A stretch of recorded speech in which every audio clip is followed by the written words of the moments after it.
Check, check, 1, 2, and all that kind of thing.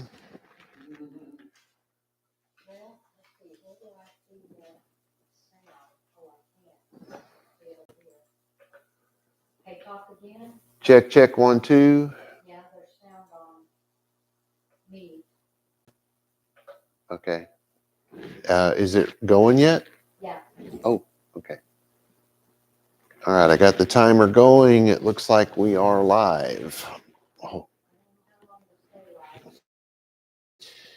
Oh, great. Man.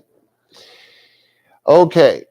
Well, this week we are going to try to pick up on with verse 36, but I need to go back and do a little bit of housekeeping because I said something really dumb last week, got confused about something, and then I didn't have a good explanation for something else. So let me see.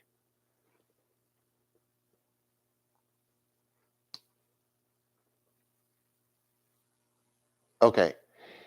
I was talking about in verse 32, it says, the towns of the Leviim, so we say Levites, the towns of the Levites and the houses in the cities they possess.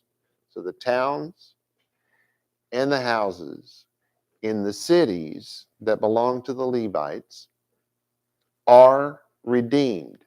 They belong eternally to the Levites.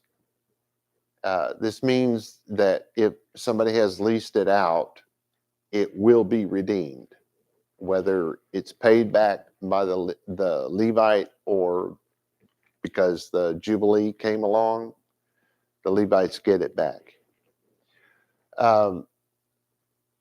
But verse 33 was where the translation I had last week was an older one, and I didn't realize I hadn't updated it.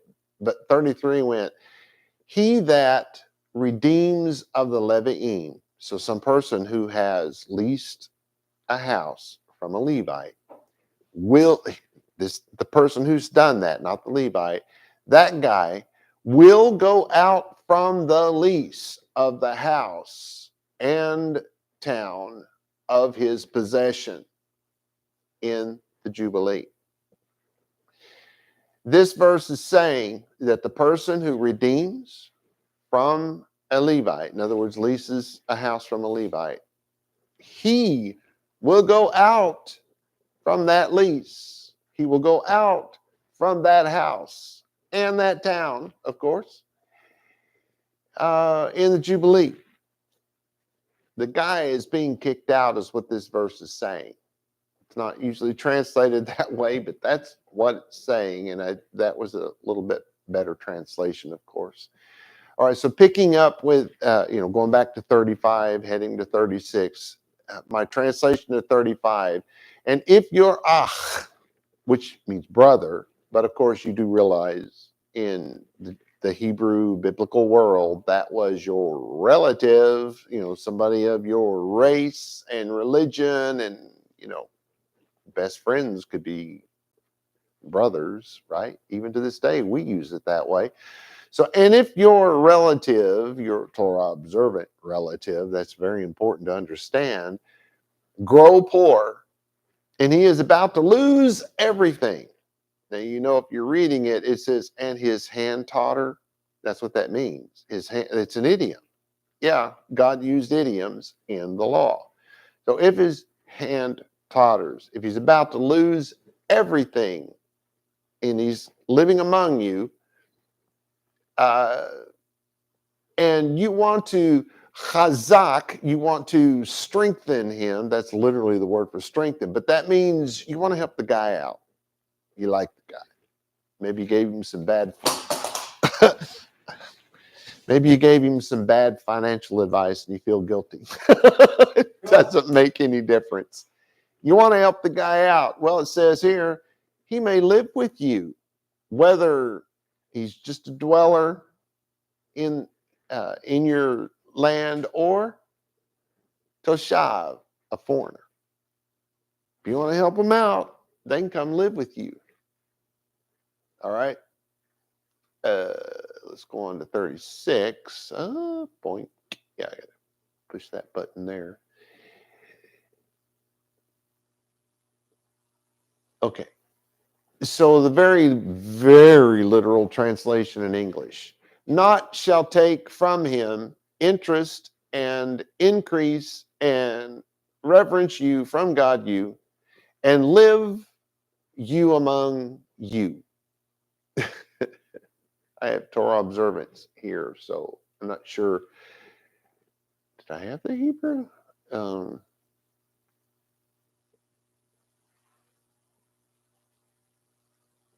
Okay. So it's al tikach. So al is not, no, negatory. Tikach. You will not. You shall not. Because to put the taint in front of this word, which gives it the t sound, t sound, that makes it a command. You shall not. Don't do it. What? Well, we hadn't gotten there yet. I hadn't gotten there. We're not there yet. Okay. Our next meito vetarvit. You will not take interest from him. Meito, from him. Neshech, which is interest. Your Bibles, your English, older the English Bibles will say things like usury. Well, that's interest. Like, you're giving the guy a loan. Are you getting the idea here? You're giving the guy a loan, but you can't add interest onto that loan. You will not do it, it said. Then it says vetarvit and interest. Okay, so what? No, increase. Yeah, that. Oh, one of them's interest and one of them's increase, and I stupidly put the same word for both. I'm pretty sure the neshek is the interest in tarvit is increase. Don't increase. I swear, I think some of the words are missing here. Because it goes on and says, vaYiqra, so your reverence, me Elohecha is from your God. Your reverence comes from your God. It doesn't come from you. It comes from your God. I wish more Jews understood that that's what it says, because so many translators miss that. Then it says v'chei, which is chai, lechaim, the to life, right? So that's the word for life or to live and that sort of thing. Achicha, your brother. Oh, I was wondering why I added Torah observance to that. Your Torah observant brother, your your Torah observant brother, your family member. And we talked about that so much last week. I'm not really sure if I need to go over that. Maybe I will. Let's just do it. I'm so worried about the camera turning off. We're having a little trouble with the equipment today. Ach is a brother. When used in a sense not quite strict, it is applied to those who are not uh, of the same mother and father, like half brothers, same mother, different father, or same father, different mother. Did I say that right?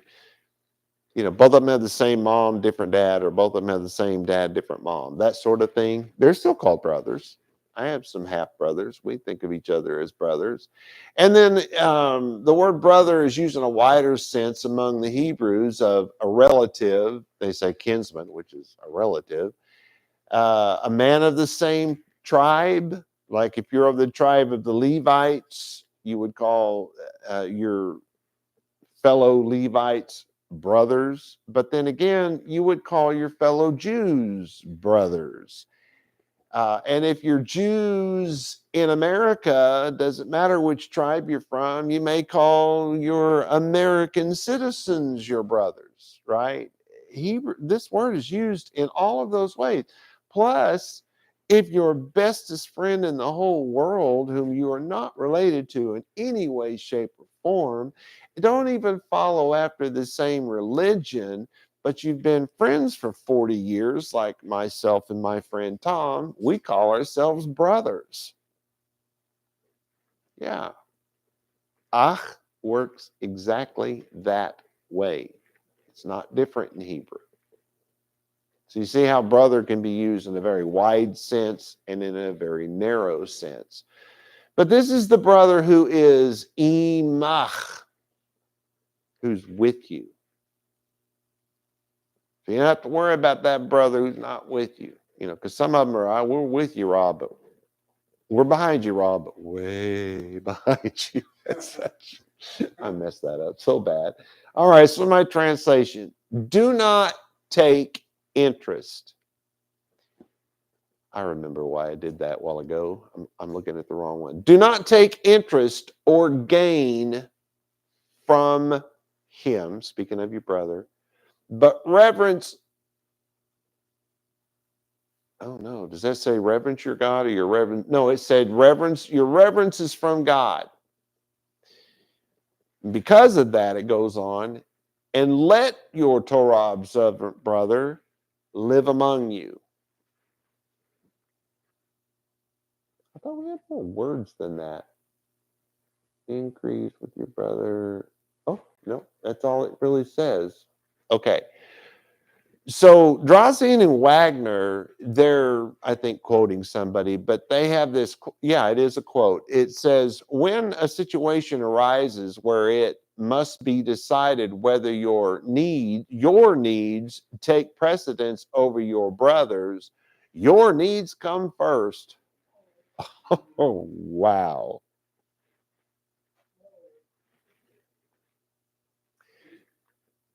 There is a twofold meaning behind the Hebrew words, v'chei achicha imach. The first one is, let your relative live with or among you, which is idiomatic. It means don't add to or weigh him down with more debt. And you probably got that from what I said, right? You can't take interest, you can't add to. It said don't increase. And then the other one is give your relative his dignity, which is again idiomatic. Do not hold this situation over your brother's head. Right? Everybody got that? So now it's going to go on because this is only part of the sentence. It's not the whole sentence. It was only part of the sentence. We got up to the comma. Now we got to read the rest of it, right? So very literally in English, it says the word for silver, which that's the word that the Hebrews in the Bible times used for money. They just called money silver. It wouldn't matter to them if your money was paper or, corals, or because some people traded corals and other people. I mean, you'd be surprised what some of these tribes and nations would trade as money in their time. So even if it were dollar bills like we have today, the word would actually still be silver in Hebrew. Well, if this were biblical times. So silver, money you not shall loan. I know your Bible, English Bible probably says sell, but it's not a sell. You shall loan to he with interest, right? Said you shall not loan it to him with interest. You can't sell something with interest, can you? I suppose you could, but how's that not a loan? Wouldn't that indicate you're paying it back with interest? And with increase, not shall loan or sell, this one could go either way, food you.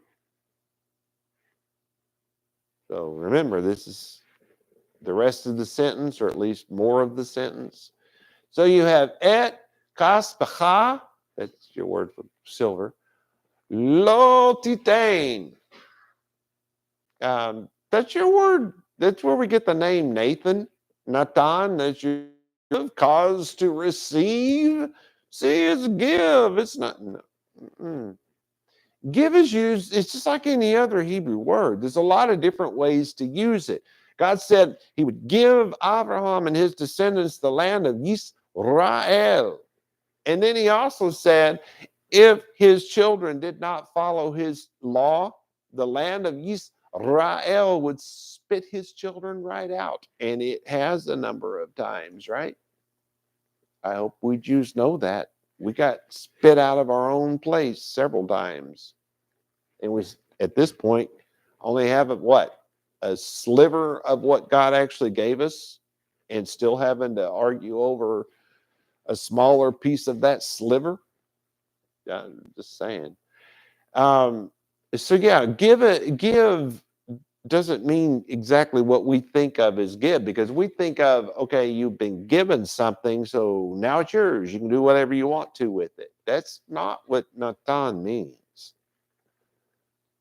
I mean, it can be applied to that in some situations, but if you're being told you can't give somebody something with interest, you're making a loan. And yes, Natan can be a loan. All right, so then it says, Lo beneshech, no interest, uve marbit, no increase. That's why I got so mixed up about that. I was trying to, and that does prove to me that neshech is in fact interest. I really got confused because I was thinking this is where I was in the sentence a while ago. Oh, I'm sorry. I had a little episode here before we got started. My brain's a little foggy. Okay. So you're not allowed to loan somebody money, a brother, any money with interest, and you're not allowed to increase the price of something. Lo titan, that's that same word. So now we're taking the word for give and turning it into sell? Kind of. Yeah, kind of. Then it says, ach lecha. Well, that's your food. You cannot increase the price from the word give of the food that you're essentially selling to somebody. Don't increase the sales price. Let's say it that way. So the translation, do not loan him money. Remember that silver? Do not loan him silver. Now, who are we talking about? Well, that just came out of nowhere. Now, remember, this is the only part of the verse. This is the brother, or even a foreigner, if he's still a brother in one way or the other. They're coming to live with you, and you're trying to help them out. Well, they're probably going to need some money if they're that bad off, right? Well, you can't loan them money and add interest to it, period. Nor can you increase your sales price for food that you are selling to him. You can't really say loan here because they're probably going to eat the food. And so it's really is kind of a sell, but there's no word there for sell. You're talking mahar, I'm sure, which is that word that gets so horribly translated. I'm looking to see if there was anything here I needed to remember to say. Okay, so we did those. No, we haven't hit 37 yet. Oh, we are on 37, right?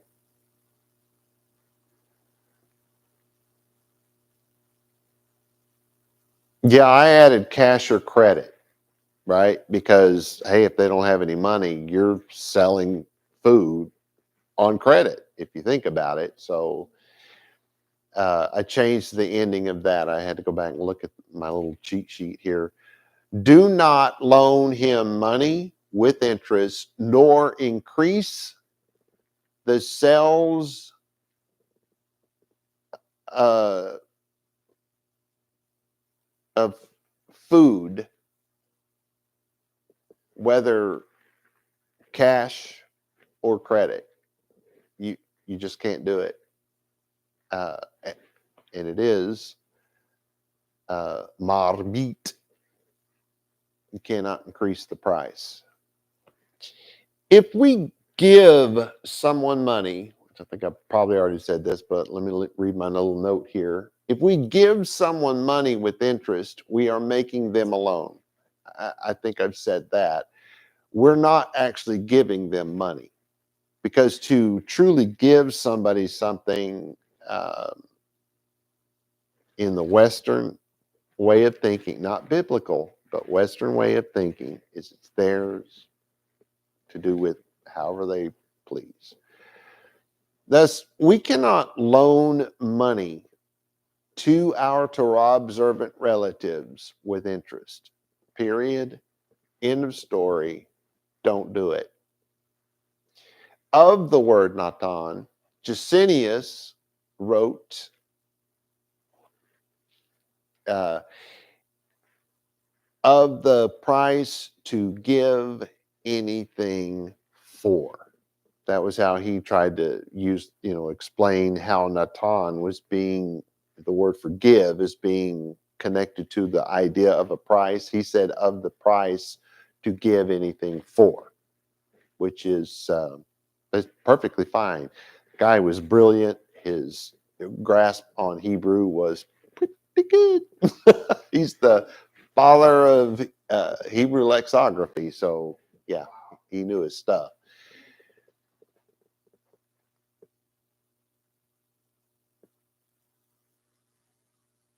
Okay. If this is the only verse in which we are commanded not to charge interest on a loan, a good argument could be made that we are limited to not adding interest to those who have become poor and are about to lose everything that they have. I have no idea what just happened. This thingy just jumped up on my screen. Okay. We will have to see if there is any further mention of loan making from this point on,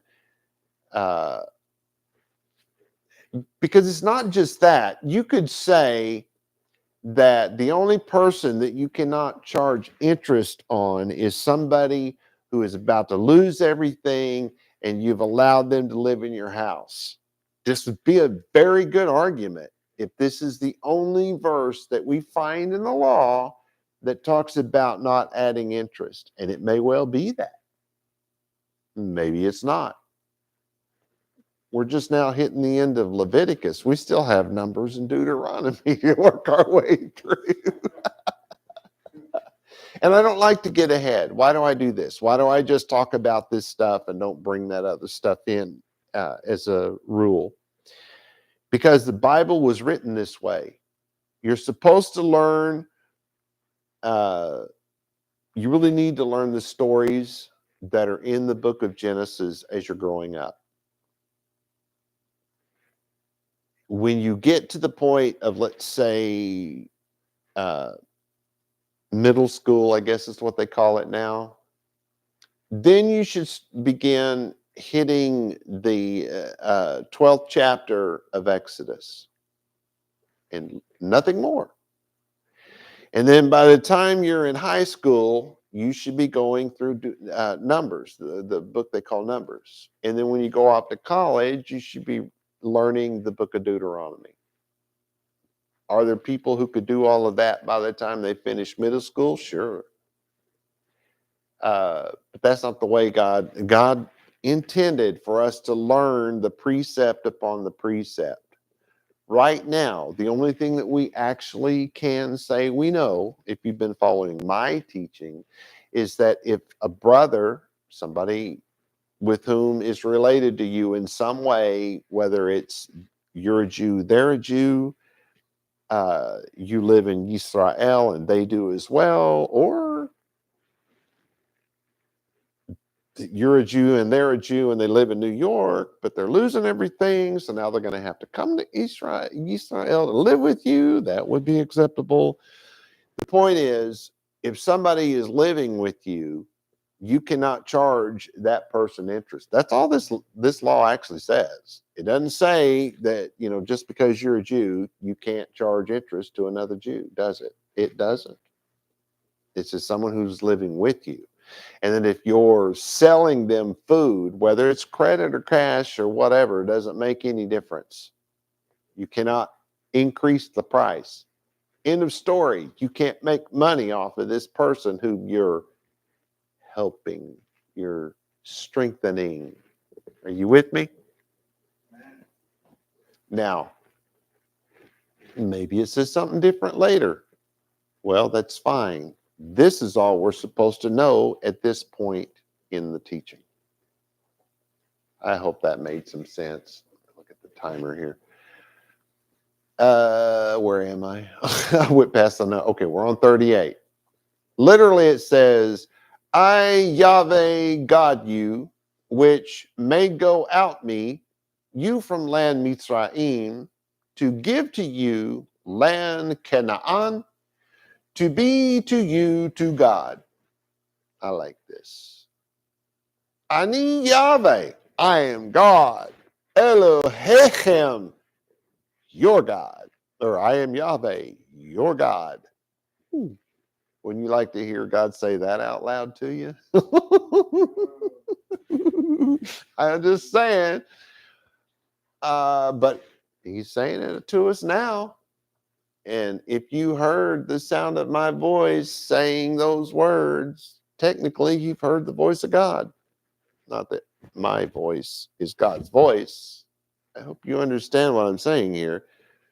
If you heard it, if you know that God is your God, because you learned it from these words, then you've heard the voice of God.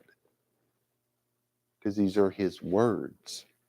How do you hear God's voice? Read his word. Just going to throw that out there. So he said, I'm your God. And that's not even what most people think of in the West. We think of God as, oh yeah, he's the one who said, let there be, and he creates stuff out of nothing. Yeah, our God does that. No one else's does, but ours does, right? That's what he said. He said he did it. We believe him. Oh man, where was I just went blank.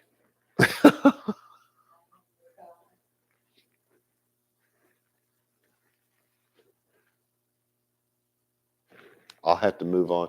I was actually going somewhere with that and just went totally blank on it. And this is Asher Hotzetim. I am your God. And I drug you kicking and screaming out of Mitzrayim, out of Egypt. Yeah, that's kind of what that word means. Because they've added the hey to the front of this word, not the hey that indicates, hey, we're that's the article. No, we're talking about the one that turns this into he, Phil, or Hophal, or whichever this one is. I can't tell by looking at the word. It's not that important. Most people don't even know what that is. That's really not that important. But what it does is it goes from I am your God and I gave you the ability to leave Egypt. No, this is I am your God and I took you by the hand and just drug you out of there. Read the story. You'll see that's really kind of what God had to do.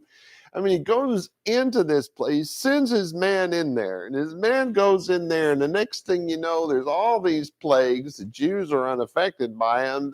The oldest born sons die off, except not with the Jews. The oldest born animals that belonged to the Egyptians dropped dead, but not the animals that belonged to the Jews. I mean, look what they saw. And they're enslaved to the most powerful nation known to man at that time. You'd have to be insane to start a war with those people, right? And that God sends his man in there, and just in a short little span of time, that king's like, get out.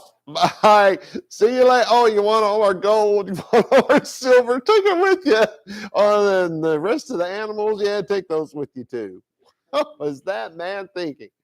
So they go out there, they're standing by the bank of the, and all night long, here they see the army. They can see the army, but the army apparently couldn't see them, or something. So for some reason, they couldn't get to them.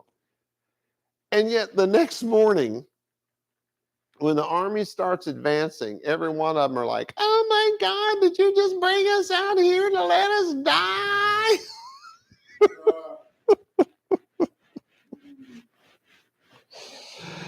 Oh.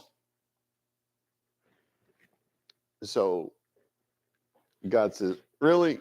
Why don't you just walk across the ocean there on dry land? Holy smokes. And then they get to the other side, and here comes the army getting some more, and they're like, oh my God, is it going to bring us here to die? And then they all get wiped out. The army, the Pharaoh did not go back like the movie and get browbeat by his wife. No, the Bible says that Pharaoh drowned right there with his army. He did not make it home. God literally gave his people the spoils of Egypt. All of their wealth went out with the Jews. Well, there is a price to pay when you steal something from God. Just saying. Shouldn't do that. That's stupid. So all of their wealth went out with the Jews, and then their army, because they went back on their word for one thing, and decided they were going to go out there and just mess them Jews up. And the whole army drowned. And those who say, oh, no, there was 3 inches of water, woohoo, that was a bigger miracle because God drowned the whole army, Pharaoh, in 3 inches of water. Okay.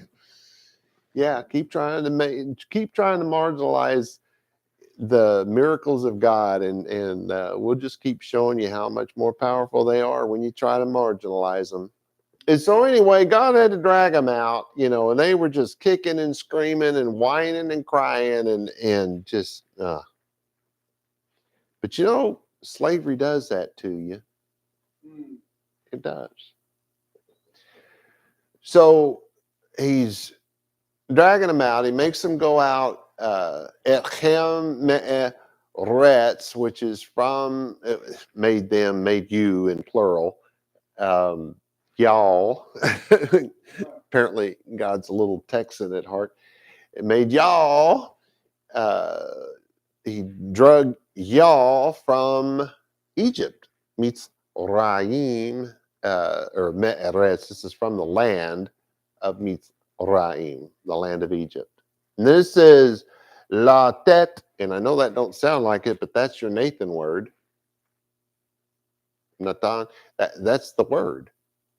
So but if you it changes it up a little bit, because you have the lamed added to the front, which is either going to mean two, like T-O, not the number 2, but the word 2, or it's going to mean for, F-O-R, which would be for this or for that, or because of this or because of that, right? So you have to look at the context of the sentence.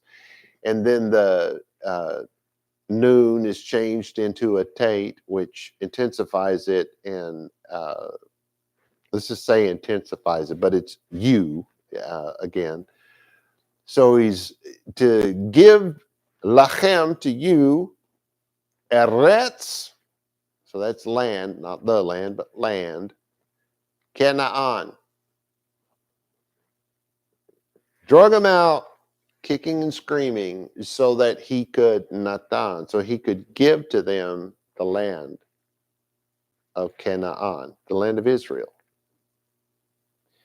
Leyot, this is the best part of it. Leyot lachem lelohim, to be to you God. He led us out of Egypt so that he could be our God. Verses 32 through 34 are actually one verse in the Hebrew language of the Bible. So let's read them all together. And if your Torah observant brother becomes poor and his hand totter, which means he is about to lose everything and he lives among you, and you want to help him, that's the strengthened word, you want to help him.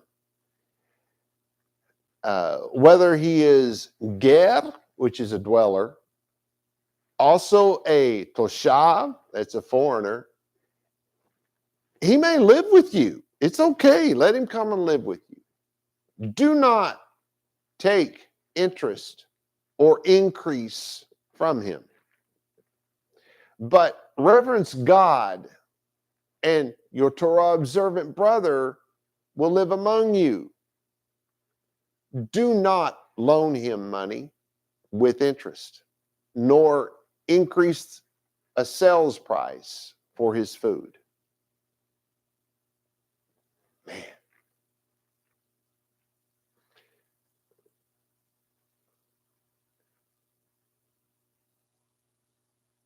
Okay, so that's 37. I wonder why. Oh, really? I didn't give any background for 38? Okay, that's weird, but I'll go with it. So moving on to verse 38 without any of that stuff I normally put in here, God went on to say, I am Yahweh your God. What happens when God says something twice? He began the last sentence with I am Yahweh your God, and he's begun this sentence with Yahweh your God. So if you're reading it, you should be saying, I am Yahweh your God. Are you hearing me, people? Who released you from your debt. Yeah, he made you go out. What do you think that is? He released us from our debt. He just said, I am your redeemer. To be released from your debt, to be dragged, kicking and screaming out of the land of bondage of Mitzrayim, is to have been redeemed. God paid the price to get his children out of Egypt. And he's already told us so that he could be our God, right? To give you the land of Canaan, to be your God.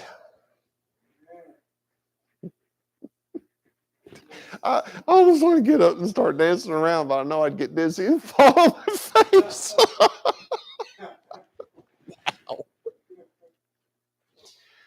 Verses 36, or verse 36, uses the Hebrew word tarbit to mean increase, while verse 37 uses the Hebrew word marbit to mean the same thing. The use of these two words is not meant to be seen as two different bullet points with two hidden meanings. Both words have the same meaning and were changed to break up monotony. We do this today.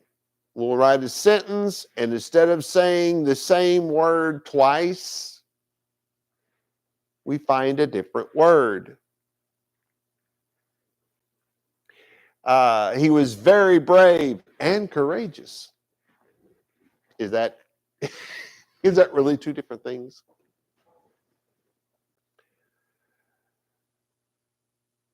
These four sentences in the English Bible are actually just one sentence in the Hebrew text. How am I doing? Oh, good Lord. Hey, our clock is broken, or I can't believe I have this much time. All right, so the next one, which is 39. And if he become poor, your brother, your ach, your relative, among you, and is least to you, you shall not make him serve a servant. Let me just say it that way. I think I have a little something over here on it. Where am I? I'm getting lost on the. Okay, so we're in 39. I want to take a quick. I had to bring some notes with me today. I wanted to make sure I didn't mess this stuff up.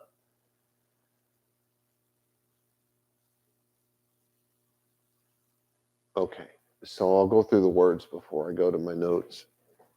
So we have Veki Yamuch Achicha. So Vechi, and for he grow poor, brother you. So if your brother becomes poor, and this is really not a good way to say this in English, but frankly, I don't know how to say it in English. We've already kind of been told what's being said here. He's about to lose everything. He, for whatever reason, God's not even talking about, he's not saying, well, only if he deserves it. No, we don't get that. God never said that. He's not going to. I'll give you a hint about the next two books. That isn't going to happen. This is your brother. Is somebody that somehow is related to you by blood, by religion, by nation, by friendship. This is somebody you care about, somebody close to you. And maybe you don't even care about him. It could be your own flesh and blood brother from the same mother and father.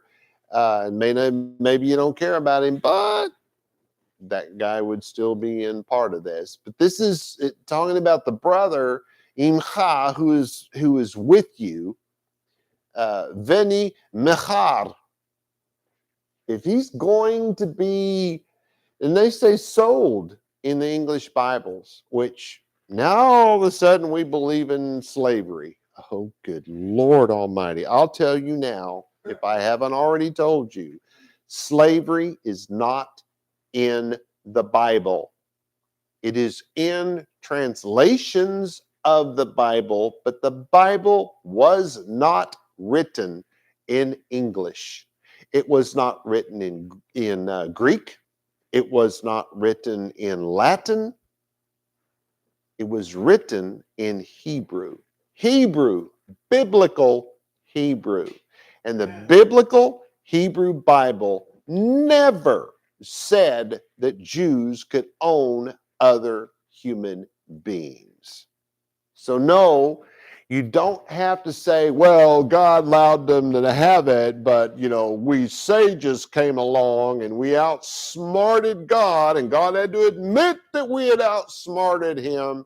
And so even though God was okay with the slavery, we're not, so no more slavery. Yeah, they said stuff like that. Oh, they. Because they couldn't read the Hebrew Bible. They were stuck with either an Aramaic Bible, which was the most common, or they had an Arabic Bible. There is nothing that Maimon ever wrote in Hebrew. He did not speak that language. Yes, there is a story about some guy writing him saying, I don't know, I'm having trouble with the Hebrew. What am I supposed to do? And Maimon says, oh, well, you just read it and it'll just kind of come to you. And then on the very next, it's on the next page, but I think it's in the next paragraph. He goes on and tells you he's never done anything in Hebrew. Yeah. Rashi didn't speak a word of Hebrew. No, he didn't. They got my mom got his stuff from Arabic. That's obvious. It's the only language he spoke. Rashi got it from Aramaic. Very obvious. But I digress. It's not terribly important. So no, sell is not the word here. Sold, S-O-L-D, not the word. S-E-L-L, not the word. But your brother who's with you is about to something here. Yeah, he's pretty much going to be leased to you. And I'm going to be able to show you how I know this, because it kind of sounds like we're going that way, right? Lach to you. This is low, so nope, you can't do it. Nope. Ta'avod. That's your word for service, servitude, blah, blah, blah, right? Because of how badly twisted God's word became after having been translated into languages it was never meant to be understood in. God gave his word to his prophets in Hebrew. I don't care who you are, what language you speak, you should be learning from someone who speaks Hebrew. Someone who can read the Hebrew and take you through what these words mean and how they're applied in these verses. If you're not doing that, you're not following God's law. I can guarantee you that. Yeah, Jesus, if you say, because you speak it. Well, I didn't start off that way. So someone who's a servant, as we're going to learn as this goes on, not so much this chapter, but partially, but not so much.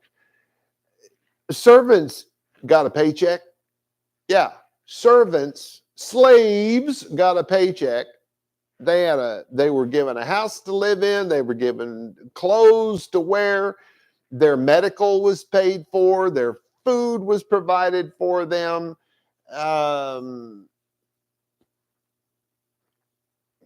They could get married and divorced and have kids. They could do all kinds of stuff like that if they did it on their own. Now, there are some rules about, someone who's working as a servant for another man getting busy with another one of his servants. That'll get you in trouble with God too. But anyway, this is a hired hand. Oh, but they sold their daughters into service. Hey, we're coming up on that. Yeah, if parents took their daughter and sold them into servitude, parents got money. It's kind of like they sold their daughter, right? But what was the purpose of that? Well, the daughter's 12. She's expensive. We can barely feed 4 people, and we got 12 kids. We got to get rid of them as quick as we can. So we go to this guy who's got a son. He's about the age of our daughter, maybe a year or 2 older, could be even a year younger, whatever. And this kid who's the same age as their daughter has a successful father. The father can use some servants.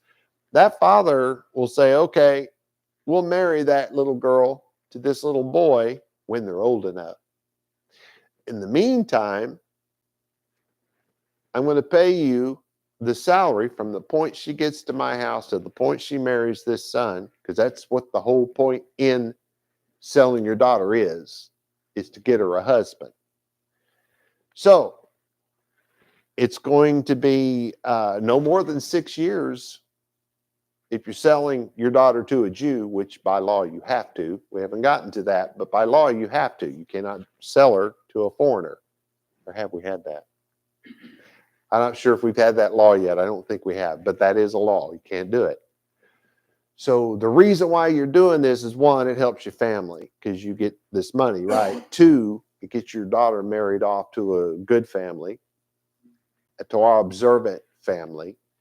And when she reaches a certain age, she's going to be married to this boy. So the likelihood of that being more than 6 years is baloney. You know why? Because in the 6th year, she would have to go out free. So no, it's not going to be more than a 6-year period. So somewhere between the age of whatever to the age of marriage is not going to be more than 6 years if you're not just stupid.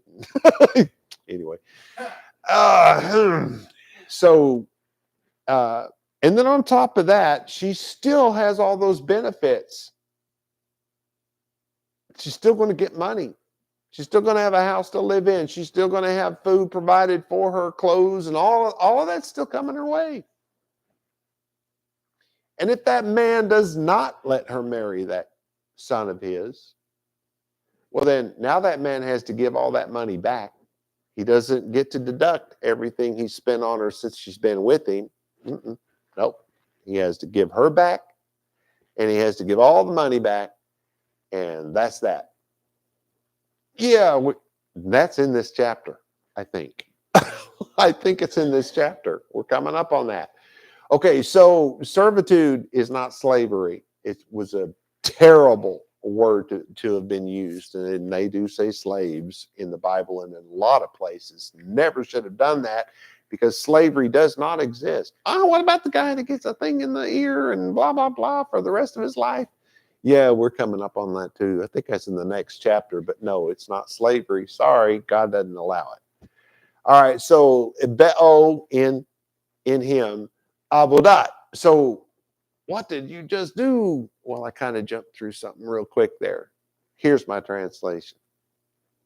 Remember, we're on verse 39. We're in chapter 25 of vaYiqra, and that's also known as Leviticus 25:39. And if your Torah observant relative becomes poor among you, maybe I should have put among you somewhere else. If your Torah observant brother among you becomes poor, probably should have said it that way. Doesn't matter. As long as you understand what I just said. And is makar, is least. I'm going to use that word least because I don't know what English word I should use, but I know sell is not the right word. If he's least to you, you will not make him serve as a servant's servant.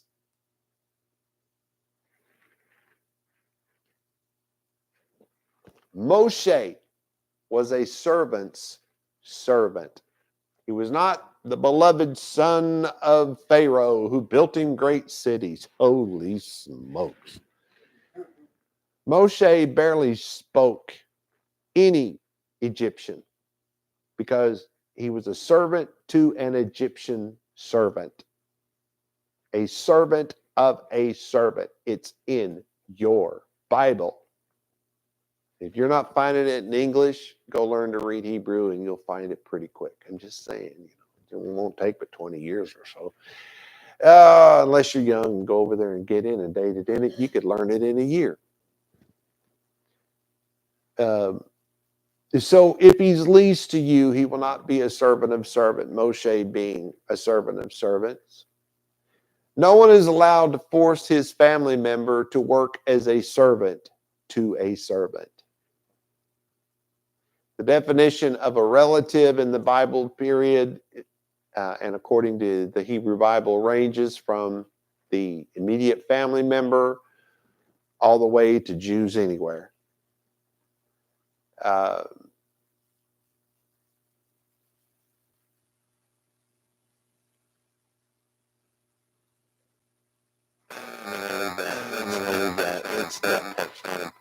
Jewish person is able to lease his or herself into indentured servitude. You could do this with yourself. Think about it. There was this Jewish guy, and he worked for this other guy, and the guy had a couple of daughters, and he was really, really smitten by one of them. He said, look here, I'll work for you for 7 years if you'll let me marry your daughter. And the guy's like, well, and throw in a few sheep and stuff. And the guy says, yeah, sounds good to me. And so he works for 7 years. He goes to get married to this girl he's been working for 7 years for. And the guy tricks him and gives him the ugly one.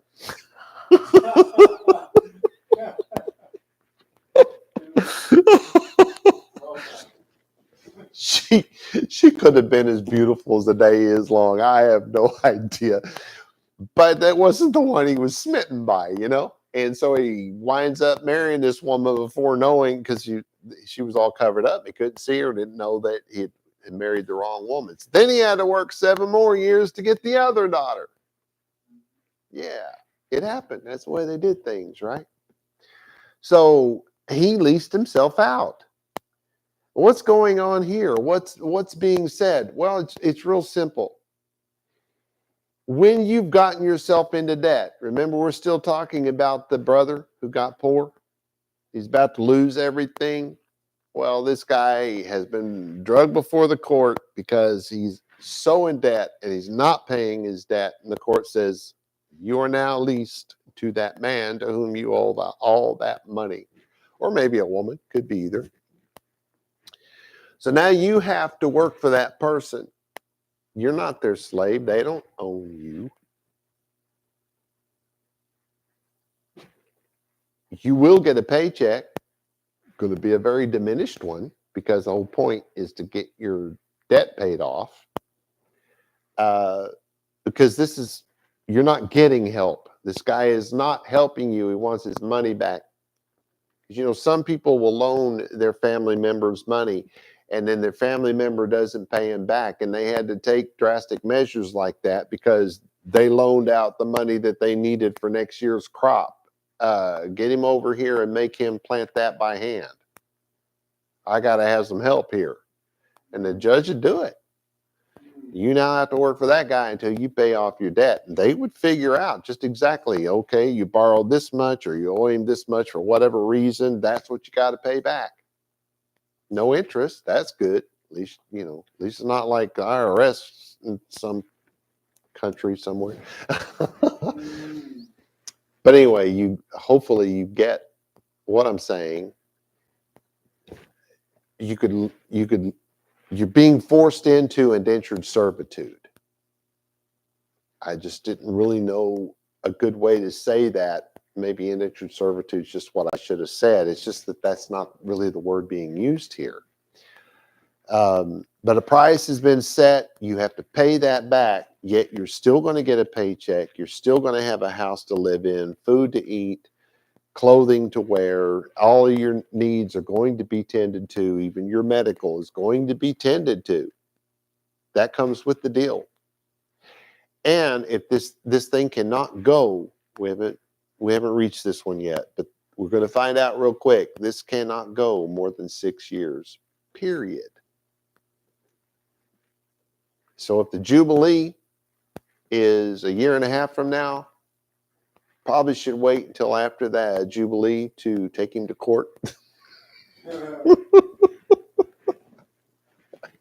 I've run out of time, everybody. Shalom.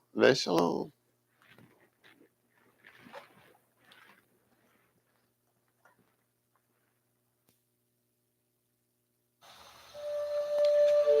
The blessing, vaYiqra.